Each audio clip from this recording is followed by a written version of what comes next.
नमस्कार। हर कहानी कुछ कहती है। आज की कहानी क्या कहती है तो चलिए सुनते हैं। तेनालीराम की कहानी। पड़ोसी राजा। विजयनगर राज्य का अपने पड़ोसी राज्य से मनमुटाव चल रहा था। तेनालीराम के विरोधियों को तेनालीराम के खिलाफ राजा कृष्णदेवराय को भड़काने का यह बड़ा ही सुंदर अवसर जान पड़ा।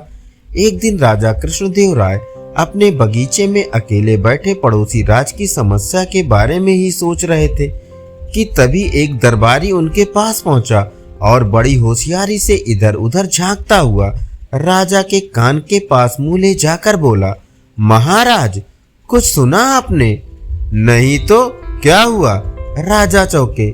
महाराज क्षमा करें, पहले जान बख्श देने का वचन दे तो कुछ कहूं। जो भी कहना हो निसंकोच होकर कहो, डरने की कोई बात नहीं है।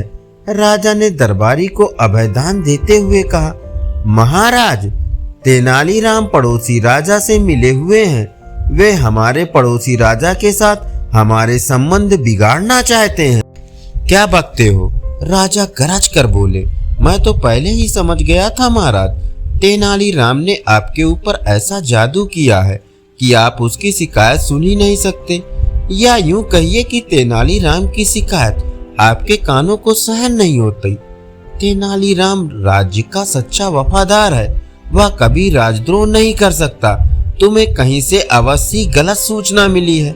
राजा कृष्णदेवराय ने उस दरबारी से कहा, महाराज, आपको जितना विश्वास तेनालीराम की सच्चाई पर है, उससे कहीं अधिक विश्वास मुझे अपनी इस सूचना पर है। पूरी तरह जांच व परख कर ही मैंने आप तक यह सूचना पहुंचाई। जब उस दरबारी ने खूब जोर देकर अपनी बात कही तो राजा को सोचने पर मजबूर होना पड़ा। राजा ने कहा, ठीक है, मैं इस बात की जांच करूंगा और अगर तेनालीराम दोषी पाया गया तो उसे अवश्य कठोर दंड दिया जाएगा। राजा की इस बात से प्रसन्न होकर दरबारी अपने घर चला गया। दूसरे दिन कृष्णदेवराय ने तेनालीराम को एकांत में बुलवाया और बोले, तेनालीराम, हमें सूचना मिली है कि तुम हमारे शत्रु राजा से मिलकर हमारे विजयनगर राज्य को दूसरे के अधीन कराना चाहते हो। तेनालीराम ने जब अपने ऊपर लगाया गया यह आरोप सुना तो वह सिर से पैर तक कांप गया। वह राजा को इस बात का क्या उत्तर दे, उसे एकाएक यह भी सुझाई नहीं पड़ रहा था।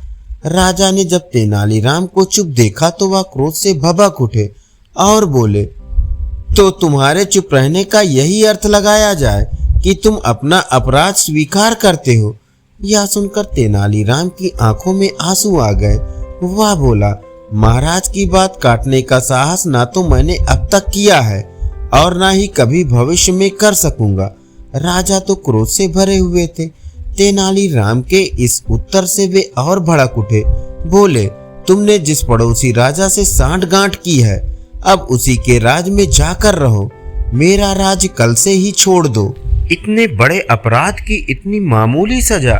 तेनालीराम ने राजा से कहा, तुम्हारे अब तक की सेवा को देखते हुए, मेरे तुम्हारे मित्रतापूर्ण संबंध को देखते हुए तथा तुम्हारे पद की गरिमा को देखते हुए मैं तुम्हें इतना ही दंड देना उचित समझता हूँ। यदि कहीं अपराध किसी और ने किया होता तो मैं उसकी बोटी बोटी नचवा लेता।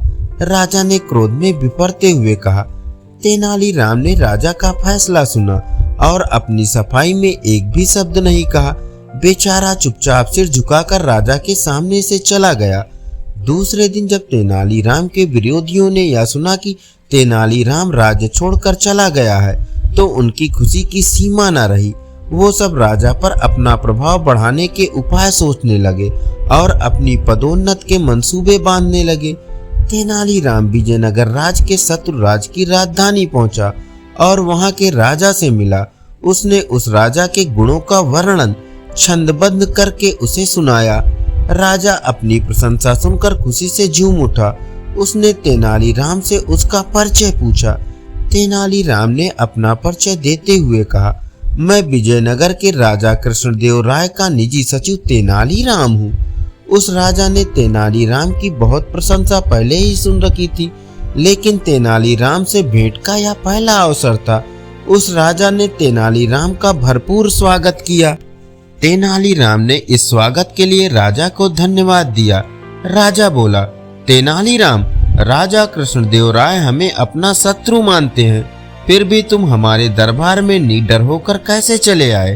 तुम तो राजा कृष्णदेव राय के निजी सचिव हो। यहाँ शत्रु के राज में तुम्हारा कोई भी अनिष्ट हो सकता है। राजा ने हालांकि सच कहा था, फिर भी तेनालीराम ने मुस्कुरा कर कहा, राजन, आप विद्वान हैं, आपके पास अपार शक्ति है, आप सुयोग्य प्रशासक हैं और प्रजा की भलाई चाहने वाले हैं। बिल्कुल ऐसे ही गुण हमारे महाराज में भी हैं। वे आपको अपना शत्रु नहीं मित्र मानते हैं।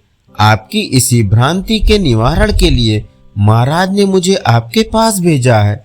महाराज हमारे दुश्मन नहीं, दोस्त हैं।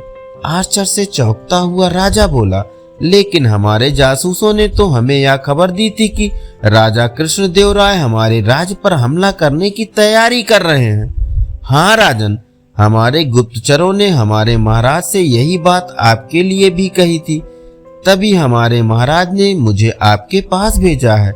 युद्ध कभी किसी के लिए लाभकारी हुआ है जो आप जैसे दो विद्वान राजाओं को लाभकारी होगा, तेनालीराम ने कहा। उस राजा पर तेनालीराम की बातों का असर हुआ। वह बोला, लड़ाई तो मैं भी नहीं चाहता, लेकिन यह बात साबित कैसे हो कि राजा कृष्णदेव राय सच्चे दिल से सुलह के इच्छुक हैं। आप कल ही कुछ उपहार व संधि पत्र देकर अपना एक दूत विजयनगर भेज दें। उस दूत को मैं भी अपना एक पत्र दूंगा। यदि महाराज कृष्णदेव राय आपका उपहार स्वीकार कर लें तो मित्रता समझी जाए, और यदि वे उपहार लौटा दें तो आप मुझे जो चाहें दंड दे दें। लेकिन ये तो मेरी तरफ से सुलह का पैगाम हुआ, या तो मेरी हेठी मानी जाएगी। राजा ने कहा, लेकिन संधि प्रस्ताव लेकर तो मैं स्वयं आपकी सेवा में उपस्थित हुआ हूँ। पहल तो हमारे राज्य की ओर से है। राजा की समझ में यह बात आ गई। उसने दूसरे ही दिन अपना एक विशेष दूत कुछ उपहार साथ देकर विजयनगर भेज दिया। उधर राजा कृष्णदेव राय को भी यह पता चल चुका था कि तेनालीराम बेकसूर था। उसके विरुद्ध दरबारियों ने आपस में मिलकर झूठी चाल चली थी। इधर जैसे ही शत्रु राजा का दूत बहुमूल्य उपहार लेकर राजा कृष्णदेव राय के पास पहुंचा तो राजा प्रसन्नता से भर उठे। उन्होंने मन ही मन तेनालीराम की बुद्धिमानी की प्रशंसा की और उस दूत के साथ ही अपना मंत्री भी उस राजा के लिए उपहार देकर भेज दिया। राजा कृष्णदेव राय ने अपना एक विशेष पत्र भी उस राजा के नाम लिखा कि तेनालीराम को तुरंत वापस भेज दिया जाए। और जब तेनालीराम वापस विजयनगर पहुंचा तो राजा कृष्णदेव राय ने उसका विशेष स्वागत किया और उसे ढेरों पुरस्कार दिए। जिन दरबारियों ने तेनालीराम के विरुद्ध षड्यंत्र रचा था, वे दरबारी शर्म से पानी पानी हो गए। धन्यवाद। अभी आप सुन रहे थे तेनालीराम की कहानी, पड़ोसी राजा।